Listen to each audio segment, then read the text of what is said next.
کیونکہ میڈم ہم مسلمان ہیں اور دین کا مسلم کہا جاتا ہے کہ عورت جو ہے وہ مرد کا پردہ ہوتی ہے.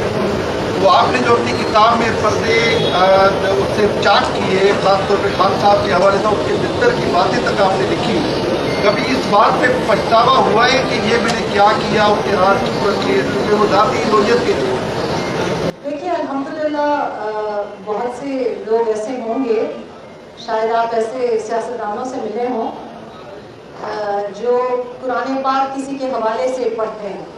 الحمدللہ ہماری تربیت ایسی ہوئی ہے کہ میں نے قرآن پاک بہت ینگ عمر میں بہت اچھی طرح سے پڑھا ہوا ہے، اور ہمیں پتہ ہے کہ باشریعت کیا ہوتا ہے اور شریعت سے باہر کیا ہوتا ہے.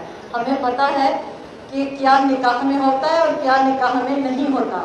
ہمیں پتہ ہے کہ طلاق کیسے دی جاتی ہے اور عدت کیا ہوتی ہے. تو برائے مہربانی یہ خواتین کو، میں تو مائنڈ نہیں کرتی لیکن یہ اور خواتین بھی ہیں، جو میں نے اسٹینڈ لیا ہے وہ تمام خواتین کے لیے لیا ہے، خاص طور پہ پاکستانی خواتین کے لیے. جب کسی کا گھر اجڑتا ہے تو آپ عورت ہی کو قصوروار ٹھہراتے ہیں.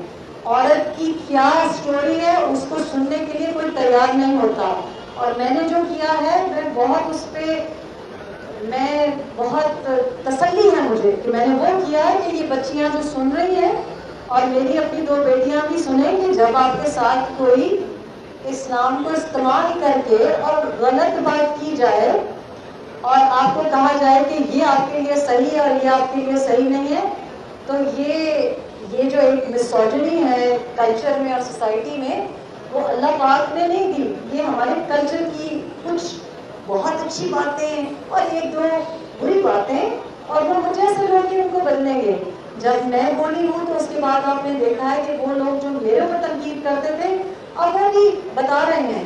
کیونکہ اگر عورت کے ساتھ زیادتی ہو، عورت کے ساتھ ناانصافی ہو اور ایک ایسی چیز وہ دیکھے جس کا شریعت کے ساتھ کوئی تعلق ہی نہیں ہے، تو اس کو حق بنتا ہے. الٹیمیٹلی ہم ویسی زندگی گزارنا چاہتے ہیں اور وہاں اپنے بچوں کو پالنا چاہتے ہیں جو ہم سمجھتے ہیں کہ باشریعت طریقہ ہے. تو یہ جو الفاظ کا چناؤ ہے سوال کرتے ہوئے صحافی کو بہت بہت محتاط ہونا چاہیے. آج آپ کو لگے گا کہ آپ مجھے یہ کر رہے ہیں لیکن لوگ سن رہے ہیں، میں چلی جاؤں گی. آپ کی بیٹی نے ایسی معاشرے میں زندگی گزارنی ہے، اللہ کرے کہ آپ کی بیٹی کے ساتھ وہ نہ ہو جو میرے ساتھ ہوا، کیونکہ میں تو برداشت کر گئی، میری 2 بیٹیاں برداشت کر گئی. آپ آج دیکھ رہے ہیں کہ لوگ نہیں برداشت کر پا رہے، آج ان کی بیٹیوں کے لیے بھی مجھے تکلیف ہو رہی ہے. تو برائے مہربانی آپ جو سوال پوچھیں یہ سوچیں کہ جو الفاظ کا چناؤ ہے کیا اس میں جینڈر سینسٹیوٹی ہے، خواتین کے لیے موضوع سوال ہے یا نہیں.